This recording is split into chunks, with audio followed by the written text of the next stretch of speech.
Hello, everyone. Good evening. Good evening.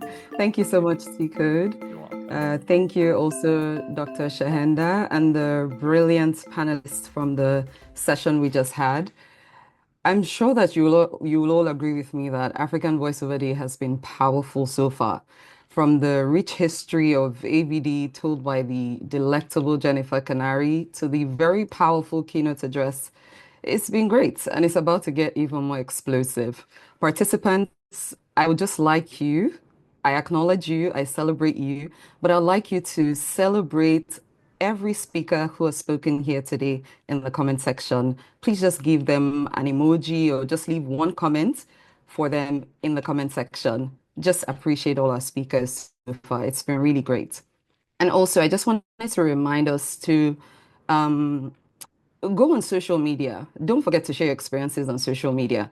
Don't forget to use the hashtags, hashtag Africa Voice Over Day and hashtag AVD 2025 to celebrate your day and to celebrate your beautiful voices. My name is Eniola Keshiro, and it's such an honor to moderate another dynamic conversation between, I call them African giants because that's who they are. African voiceover giants. So again, welcome to our panel. This panel is titled Building the Future, What's Next for Voiceover in Africa? Today, we're diving into the evolution of voice work across the continent, from the rise of AI and digital platforms to training gaps, collaboration models, and how African voice talent can build sustainable careers in a fast-changing industry. I mean, we heard here when Shion Shobo was talking about how people didn't even have proper studios to record, and now we have home studios across Africa. So we're going to take a look at that, how technology is changing the landscape of voiceovers. We're going to be learning from a group of passionate creatives and professionals who are not just navigating this space, but they're actively shaping it.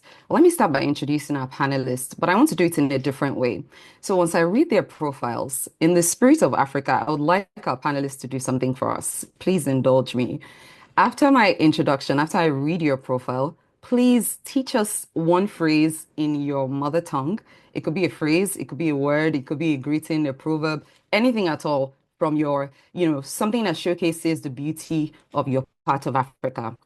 Something that we can all take away from here. Panelists, are we good? Do we have a deal? Amazing. So, starting with from part of Africa, we have Wakio Nzenge from Kenya. Wakio Nzenge is a multi-award-winning Kenyan screen, stage, and voice actor whose versatility and artistry have made her a revered figure in the creative industry. She commands the screen, she's a beast on stage, and her voice work spans global platforms from the Cannes award-winning The Stain Not Shame campaign to projects for Dush Well, AMREF, and Discovery Learning. Wakio currently serves as the Secretary of Kenya Actors Guild and the Organizing Secretary of Vala Capital.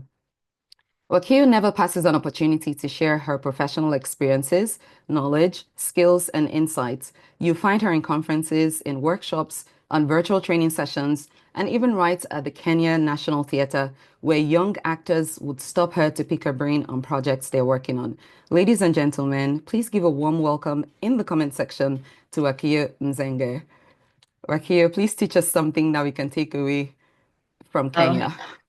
thank you so much for that introduction. And I would teach you to say chawucha. Charucha. Okay, can we echo Yes, that in the comment section?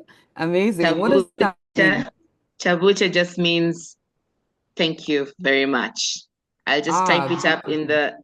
in the comment sections that you can see the spellings. Okay, please do that for us. Thank you so much. You're very welcome. Ladies and gentlemen, the giants of Africa in the room. We have King E. Afemnihe from Nigeria. Emmanuel Afemnihe, popularly known as King E, is a distinguished Nigerian voiceover artist, coach, and producer with over a decade of experience. He's the founder of Voiceover Workshop and Media, a premier training and production institute, and the convener of the Voiceover Conference, Africa's leading voiceover event. King E's contribution to the industry have been recognized with the prestigious Voiceover Legacy Award at the Africa Podcast and Voice Awards APV, highlighting his role in shaping the careers of numerous voiceover talents across the continent. King E, you are very welcome. Please teach us something in your mother tongue. Hello, Anike. Hello, everyone. How are you doing? Hi, My we're mother great. tongue. Maybe I should just go with Wakio to say thank you. Uwegbe. Uwegbe. Thank you. Wigby. Okay, Yeah. beautiful. Please type that up in the comments for us so that we can echo it. Thank you so much, Yeah. King E. You're welcome to this panel. You. Also from Nigeria, we have Seun Shobo, who is widely known as the brand master. He's a multifaceted Nigerian brand consultant, premium voiceover talent, and inspirational speaker, like we heard today. He founded Voiceover Solutions Limited, which established Nigeria's first training hub for voiceover talent, the Voiceover Academy, and the continent's largest pool of professional voiceover talent. Shobo's voice has represented some of Africa's biggest brands, and his influence extends globally as an international ambassador of the Society of Voice Arts and Sciences, SOVAS. In recognition of his contributions, he received the Voice Arts Global Influencer Award. Please welcome Seun Shobo, the brand master. Please teach us something in your mother tongue. Hi everyone. Well, my mother tongue, I could just say Eshio Yomi. Ẹ ṣé o, Eshio èèyàn mi. It means thank you, my people. Thank you, everyone. Okay, beautiful. Thank you. You're very welcome to this panel. And next, from the gift of the Nile, Egypt, we have Nadim Khalid. Nadim Khalid is a seasoned Egyptian voiceover artist whose voice resonates across Arabic TV, radio, and digital platforms. Since beginning his career in 2010, he has completed over 3,000 projects for clients including Mercedes-Benz, McDonald's, and HSBC. Nadim is also the founder of the Egyptian Voiceover Union, EVU, a platform that has facilitated over $350,000 worth of projects and contributed to creating Egypt's first voiceover rate guide. He continues to mentor emerging talents through Gravy for the Brain Arabia, fostering growth in the MENA region, in the MENA region's voiceover industry. Welcome to this panel, Nadim. Thank you so much, Eniola. I really appreciate the introduction. And what I would love to say is عاشت أفريقيا في حرية وازدهار. Long live I want Africa to in try freedom to and say that. prosperity. Well, I can I type it really wanted to phonetically try to English say that. letters. Oh my goodness. Thank you so much. We're truly celebrating the beauty of our culture as Africans. So thank you for sharing that with us. Last definitely not least from the Rainbow Nation, inspiring new ways, we have South Africa's very own Craig Ross. Craig Ross is a dynamic South African voiceover artist and the founder of the South African Voiceover Academy, Savoa. With a rich background in radio and sound engineering, Craig has brought to life numerous projects across commercials, documentaries, and character animations. His commitment to excellence is evident in his state-of-the-art studio setup and his passion for mentoring the next generation of voiceover talents. Craig's energetic and engaging style makes him a standout figure in the African voiceover landscape. Ladies and gentlemen, please welcome Craig Ross from South Africa. Ladies and gentlemen, Craig Ross. It was like a I love guys, thank you. that. Thank you so much. What a wonderful welcome, and just so beautiful to be here. What can I teach you in my mother tongue? Well, let's just call it a South African colloquialism, and I think Leslie will laugh at this as I tell you. Well, how's it, my bro? That's like how we would say hello to one of our friends. How's it? Check Leslie laughing. How's it, my bro? Well, she did laugh. Yeah, there you go. There you go. So that means hello to a friend. There you go. How's it, my bro? Amazing. Amazing. Thank you so much for joining us to all our beautiful panelists. Let's just get right into the questions. And I think the first question, I would like to throw that to Nadim. And it's quite broad, but if you could just give us your perspective on that. It's how is AI reshaping voiceover in Africa? Well, the good side of this, the good side of the story of AI in Africa, especially, is because of the variety of languages in Africa, how much they are, and how there are so many accents. Even in in my main language, which is Arabic, there are so many accents, that it's taking quite some time for people to be able to say that there are really impressive AI alternatives available. They did nail a few, but I would say that it's actually remarkable what's happening in the world of AI in terms of its effect on the voiceover industry. And I have a kind of a motto that I keep repeating and I hear all over the conferences I attend and so on. It's that those who are afraid of AI are the ones who are not going to be able to use it and catch up to what's happening. And basically, I really think it's changing the landscape of how voiceover works, even for professionals. Because if you do think of it as a threat, well, you're kind of right. But I mean, the better approach would be to think of it as an opportunity and how you can use it to enable, improve yourself as a voiceover artist. So rather than just being you, use AI and figure out how you could add more value to the services you give. So let's say a scientist in, I don't know, astrology, on their own, they're able to do a specific amount of calculations in their brain to be able to resolve problems or give output, like, I mean, as in value. But aided with AI, they're actually able to expand their vision and knowledge and get into areas where they never thought they would even go. And I have been very, how do you say this? I took the risk of using a lot of AI platforms, even cloning my voice on several AI platforms, putting it out there to see, will there actually be damage or can I turn it into a win? And honestly, the results are astonishing. I never thought that the service I provide could be even better because there are opportunities where people are really interested in not just exploring using voiceover through AI only, but they actually go for the voiceover artist that is aided by AI. So I do feel that the ones that will make it will be the ones who are able to use AI as an aiding device for them to give more value. And yeah, hope I didn't talk too much. Oh no, you didn't. And I think that that's very interesting because that would just bring me to the next question. But I'd like to hear another perspective on the panel. So if I could just take this to Shion Shobo, if you could also give us your perspective on that question. But let's take it from where Nadine stopped. You know, sometimes when we hear AI, because we're voiceover artists, we only think about voice cloning.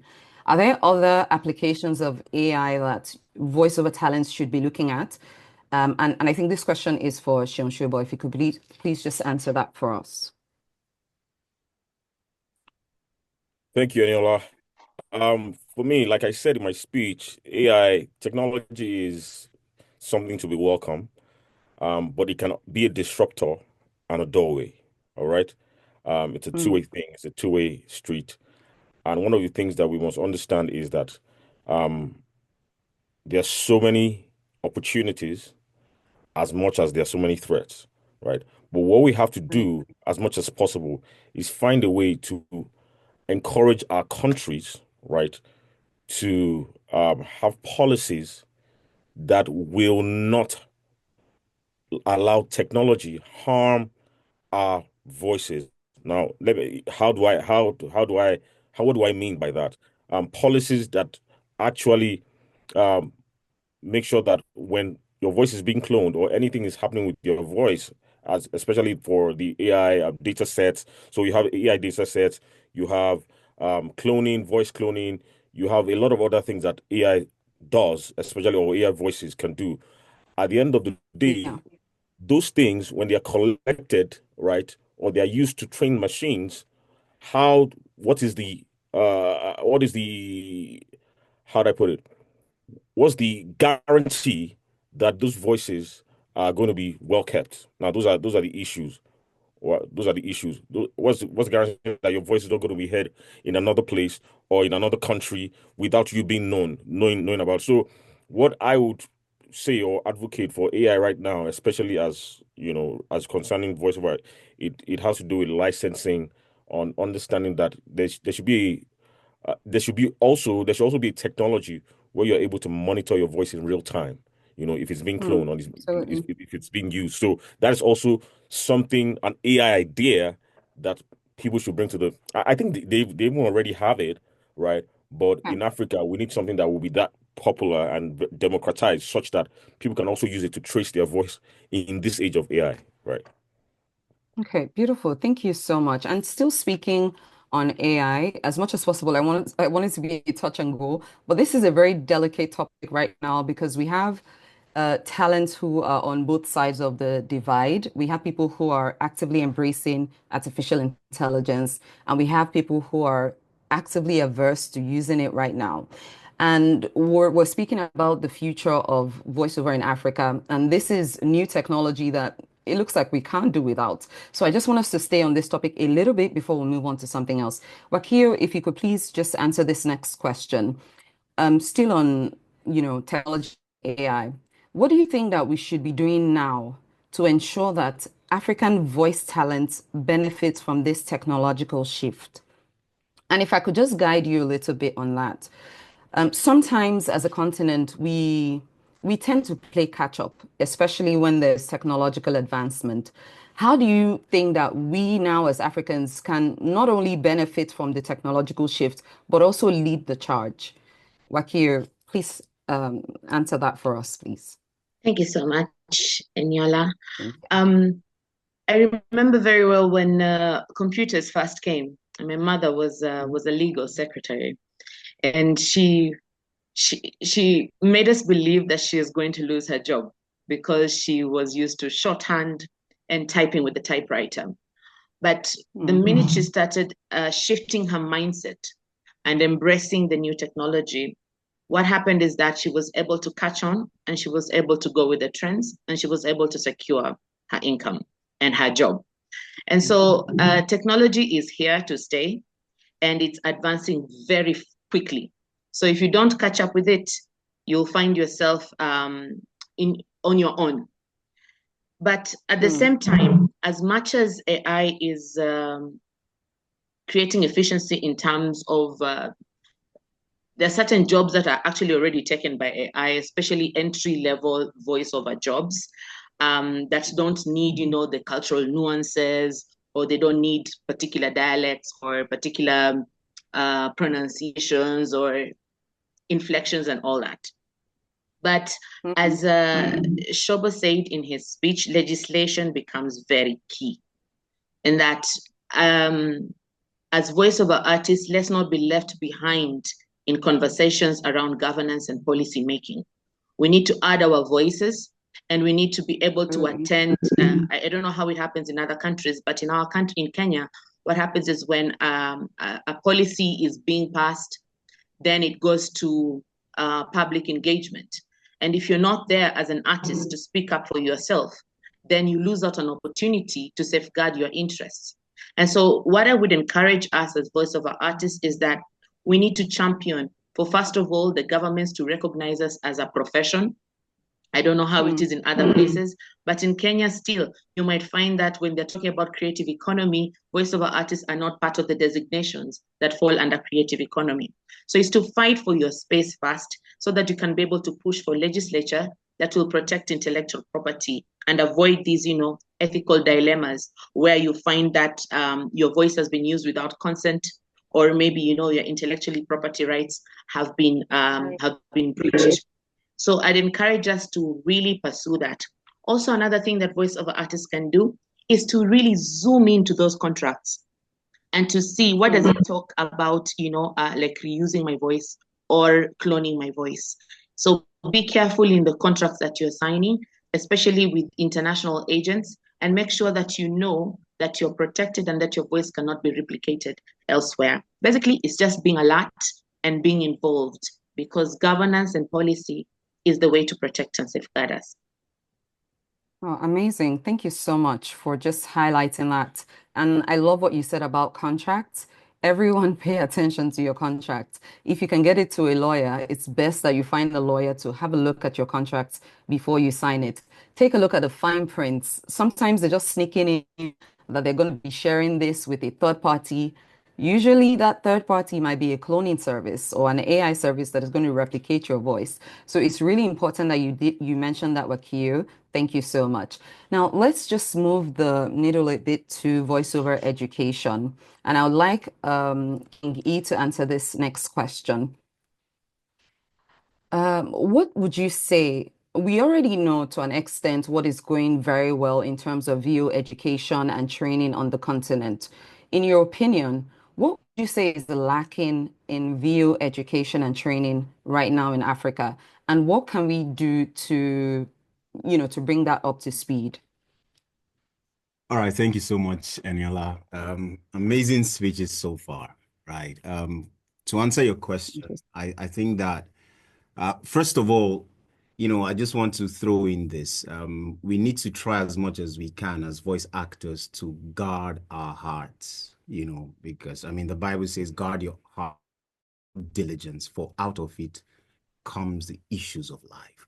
So if you want to look at it from your career as a voice actor, you want to guard your heart from external distractions, fear that says, oh, this thing is going negatively for me because you have not done some things. The other thing is that we also need to understand that spirituality is different from reality. Okay? Because you are so keen about prayer and serving God, as it were, is different from the reality that you have as a voice actor. Okay. Now, that said, I would say that some of the things, or one of the things lacking from the voiceover industry right now, I think there's several ones, but one of the ones that I would say emphatically is the business of what we do. All right. A lot of people major on let my voice sound really nice. I want to sound great. Oh, I hear my voice on radio. It sounds good, disregarding whether we're making money from it, whether there's turnover from it, whether there's scalability from it. We are not concerned about that. We just want to wait for the next job without thinking, scaling, without thinking taxes, without thinking contracts. I think that institutions of training in Africa needs to start paying attention to these things, that people don't just come through your training of a couple of weeks or a couple of days, and then they go and all they are thinking about is how to use their voices, right? And that's just it. This is a business. This is a big deal. How you see it, the concept you have, your mental understanding of it can affect so much. And all of these things must be brought into our everyday trainings, right? From your mindset, okay, to what you see about it, to the practicality of the work that we do. It's not just prayer and fasting, but the reality. If you don't put certain things in place, right now we're talking AI, and some people are feeling like, oh, AI will take my job. It will if you think that. If you think that it's an opportunity, it will be an opportunity. All right. So when we do our trainings, right, we need to start thinking of these things. How can people be a bit more strategic? How can people understand branding a bit more? What are other skills that contribute to your success as a voiceover artist? How can we start learning these things? Because the world has gone past, oh, I just have a lovely voice and that's how it works. Ask Sheon Shobo, ask whoever, ask Wakio. You realize that everything that we do goes past just having a sweet voice. All right. There's also the part of taking risks, understanding and seeing the future even when no one sees it. And we have to find a way to bring these things into our everyday trainings, our everyday lives as voice actors, to implement them, to learn them, to start taking actions around them for our industry to be better. Wow. Thank you so much, King E. Thank you. So if I heard that correctly, is to expand the curriculum to also contain the business side of voiceovers and also to cater to the mindset and developing the right mental models in voiceover artists that we are training, right? Thank you so much for sharing that important point. And I see how sometimes we can miss out on that. But thank you so much for sharing that. And I would like to bring the question now to Craig Ross. And this question would be two in one. At first, I want Craig to answer as a voiceover artist and also as an audio content producer. So, Craig, what would you say excites you the most about where voiceover is headed in Africa within the next, say, 5 to 10 years?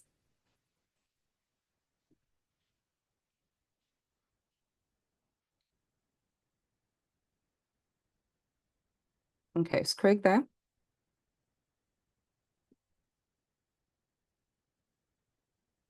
Okay, I'm not sure Craig is in the room, but I think since I put out that question, I think we have to answer it. So, Nadim, if you do not mind answering that, um, yeah, please just go ahead and answer that for us. What are you Just most excited about? what am I most excited about in voiceover? Or in Yes, yes, yes, please. Where do you see voiceover in Africa in the next 5 to 10 years? First, as a voiceover artist and also as a voiceover production company. that's a very hard one. I think Craig's still here, but he just didn't unmute. Well, to be honest, like the thing about Africa is that not just in voiceover, in every single way, Africa is always rich with minerals, rich with culture, rich with everything you could ever think of. And it's always been very unlucky that with the circumstances and everything that happens, that we're not at the lead or forefront of what's happening. But it really makes me feel like I get goosebumps looking at these gatherings and what a lot of fellow Africans are doing, and I'm really cheering for them because it shows that there's a lot of initiative happening towards making the voices louder and higher, towards, I don't know, maybe trying to legalize our rights as voiceovers across the continent, or trying to set the tone we have with other continents or other markets. And what I do see is that there's a whole new generation that has, I'm not calling us old, but I'm just saying the newer generation is listening from us, that they can really shout very loud and try to protect their futures out of being voiceovers, or I don't know, whatever hybrid job is going to become out of AI being integrated with voiceover. And to be honest, I'm quite excited to see what that new version of Gen Zers and after those will take the industry, because like, I don't know, I just feel like Africa, it's time for Africa, honestly. Like you see it across the movies, across songs, across everything. Africa is rising really, really high, and I'm just watching and applauding, honestly. And great job for every single one of you guys, like Sean Shogo and King E, and everybody that, even like Tualupe, like you do a lot of effort that I watch, and I'm like, where do these people get this energy from to do everything they're doing for everybody on the continent? So kudos to you, kudos to everybody here, and I guess thank you for listening to me. All right. Thank you so much, Nadine. I don't know if Craig is back in the room because we would really love to hear from Craig. Is he back in the room? T-Code, could you scan the room for us? No, he's But not. whilst Already. oh, he's not. Okay, so whilst we just wait for Craig in case he comes back into the room, I think I'll just like to open up the panel to one question from the audience, if my panelists will please indulge me. I know that there might be some burning questions in the audience right now that, somebody just wants to ask they want to tap into the wealth of the experience of our panelists. So if that's you, if you have a question that you'd like our panelists to ask, please feel free to raise your hand right now, or just drop it in the comment section and then I will read that out. Oh, I see a hand. Wakir's hand is up. Okay, Wakir. Yeah, you have the floor, Wakir. All right, thank you. I just want to comment on two things, on the educational gaps, and then of course where I plan to see. I would love to see the industry go. One is, I think people want to make money, so people don't want just to train and not be able to know what next, or how they're able to make the money from it, or how they're able to turn into what King was calling a business. And so from the educator's point of view, it's the linkages between what you learn and how to apply it in the marketplace. And I think that's one thing that has been lacking for us, that we are not really linking them to the business. And this is how I would suggest, if you're going to do a workshop or you're going to do a training, let it culminate to something. Let it not just be training and then people leave. guide them, and build alumni communities where they can later be collaborating together. They can be networking, and they can also do their own productions themselves. We've done this in theater. When we train actors for a period of time, after the training is over, they put up a show. And after they put up a show, they've invited people, and casting directors can come and see them, and some of them are given jobs. So I'd really want to encourage us to just not just train and leave them, because then the business is just for the one who's training. It's not adding value to the industry, but to elevate the whole audio industries that we train them and also link them to the opportunities. Where do I see the future of voice acting in Africa? I think the future is in collaboration rather than in competition. And if we move away from competing with each other and come together, musicians have figured this out. When you see Sauti Sol from Kenya collaborating with India Ari from the United States, what they're doing is a strategic move. Burna Boy collaborating with Diamond is a strategic move to increase that market reach and to also introduce new styles and nuances. And these collaborations are what is going to help us to expand our market, expand our reach, and to make the gig economy very sustainable. I'll give a practical example. You see, there are not so many audiobooks. When you're hiring a voice, and our casting director can guide us here, when you're hiring a voice for an audiobook, you won't hire 10, 20 people. You're probably going to hire one person. And you can imagine the number of people that we are training. How many audiobooks will take care of all these people? So we must start thinking of what are the genres or what are the styles that can accommodate many voiceover artists. That's why I find myself as a champion of radio dramas, audio plays, and animations, because these are the ones that actually cater for the majority of voiceover artists. And it takes care of both novice, takes care of pro and intermediate voiceover artists. And these can be created, these opportunities can be created even after this meeting. If all of us just team up in a different WhatsApp group and say, guys, let's collaborate and let's do this production. And you see, the collaboration goes beyond the voice artists. It goes towards the whole ecosystem. So bringing in studio owners, bringing in sound engineers, bringing in casting directors, bringing in the whole ecosystem to come together and collaborate. Africa has so many stories to tell, and we are the ones who have the power to tell them authentically with our accents, with the originality the stories deserve. And we can only do this if we come together and stop over-depending or the over-reliance on international jobs. The jobs are here. We need to make them ourselves. Thank you. Absolutely. Thank you so much, Rakio. That was so powerful. And I think it just encapsulates all that we've been trying to say here today. Thank you so much for just adding that very robust, addition to the entire conversation today. Thank you. I also see Sean Shoba's hand up, and I see CG Moses. CG Moses, I think he has a question to ask. So I would like to take that question, and then I would pass it to Shion Shobo, and we can wrap up the entire conversation. So CG Moses, you have the floor.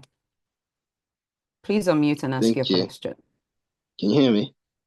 Yes, absolutely. We can hear you. Thank you. Amazing panel there, and Wakil. Wow. Yeah. Yeah, that is a serious slap to the face. Like, wow, indeed, that's what we definitely got to do. My question goes to the whole panel.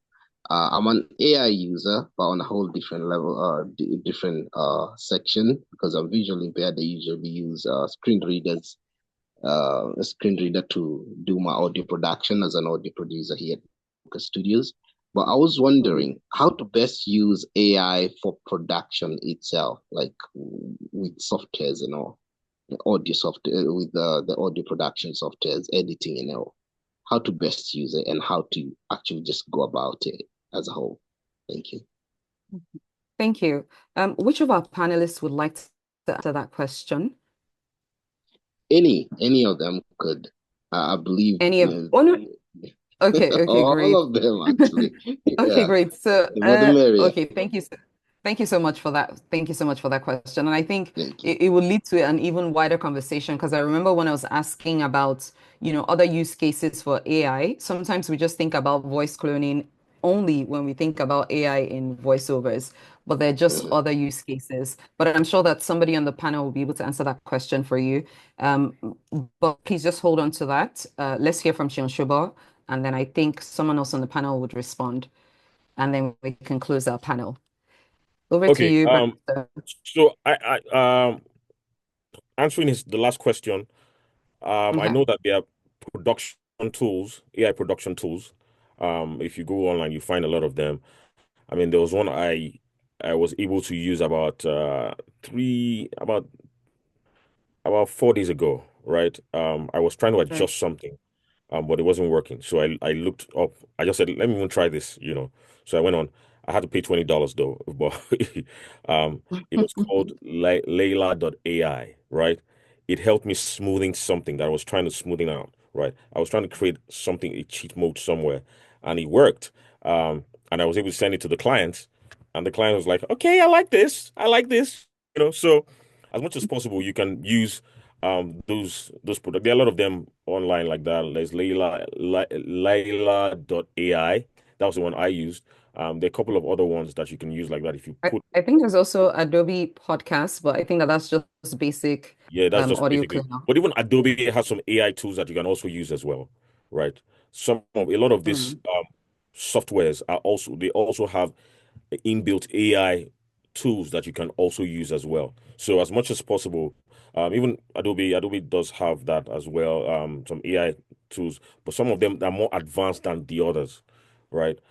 So as much as possible, um, please go there. There are so many things. I'm sure someone like King E to have some other advices for you and everything. But one of the things I wanted to add to the conversation on the educational one is there's something called pedagogy, right? As educators, people that educate people, and it's basically like the methodology of how you teach and how you instruct. One of the things that I find lacking in voiceover training in Africa is that, right? Um, when you find a lot of people are doing classes. Everybody's teaching voiceover, but the challenge is we must be careful not to produce half-baked people. All right. The fact that you're a great voiceover talent does not necessarily mean that you're a good teacher. All right. And if you want to be a better teacher for voiceover, you must understand instructional design. You must also understand, curriculum development, curriculum frameworks. These are things that you must understand. It's not just, oh, I just woke up one morning, I'm very good with voiceover and I want to teach it. No, it doesn't work that way. When you want people to really understand something, you must also understand the psychology of teaching. You must understand instructional design. You must understand curriculum development or frameworks. These things are things that people pay for. These are things I paid for. These are things I paid to learn so that I could deliver better to the people I'm teaching. So you don't just wake up and just say, "Oh, I'm a great teacher. I can just teach." Yeah, some people are gifted, but please, as much as possible, still go back to learn those things. Which is why, like Kingi was saying, a lot of times you find that they have big people, they're just very interested in their voices. Oh, my voice is so Right. good, it's beautiful. But the business parts of it, right? The scalability, um, taxes, right? How your voiceover business adds to the GDP of the country or the country where you come from or the continent itself. These are all these little things are very important. So as much as possible, we should consider those things, especially for those of us that teach. And there should also be my own advice. There should also be a place where we are able to regulate even coaching, voiceover coaching, right?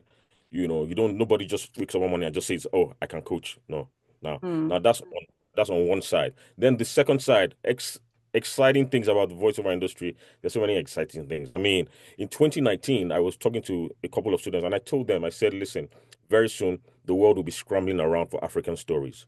All right. Mm. Yeah. And the truth is, in 2023, 2022, 2023, we saw a Disney Iwaju. I mean, I'm talking from the Nigerian perspective. Um, Right. Full Nigerian cast. We saw an Iyanu. Some of them are on this call. That's a whole new game. That's a whole new ball game. We are taking over. The things are happening, right? So, the future is so bright, right? But what I want to what I want to push is, listen, as much as people can tell our stories from the Western world, right? We need to start telling our stories. So we need to get more investors. We need to show ourselves more structured, right? So that we can attract investors and different things, right? Or different people that can fund these things so that Africans can start funding African stories. Africans can start telling African stories, right? And we know that this is strictly African. And yeah, basically, those are All my right. contributions. Thank you. Thank you so much, Pramastat. That was very robust. And that brings us to the very end of our wonderful panel session. I will now hand over to T Code. But before I do that, I would just like to say a very big thank you to our lovely panelists for taking the time and sharing their wealth of experience, knowledge, expertise with us here today. Participants, if you could please just leave one word that described this panel session, leave that in the comment section for us. And also, can I ask one thing as well? Please make sure that you follow all our panelists on their socials. Wakio, Shem Shobo, King E, Nadim, and then Craig Ross. Thank you so much. This has been a very lovely panel. It's been an honor to navigate this conversation, and happy Africa Voiceover Day to all of us. Thank you, T Code. Over to Thank you. you. Thank you.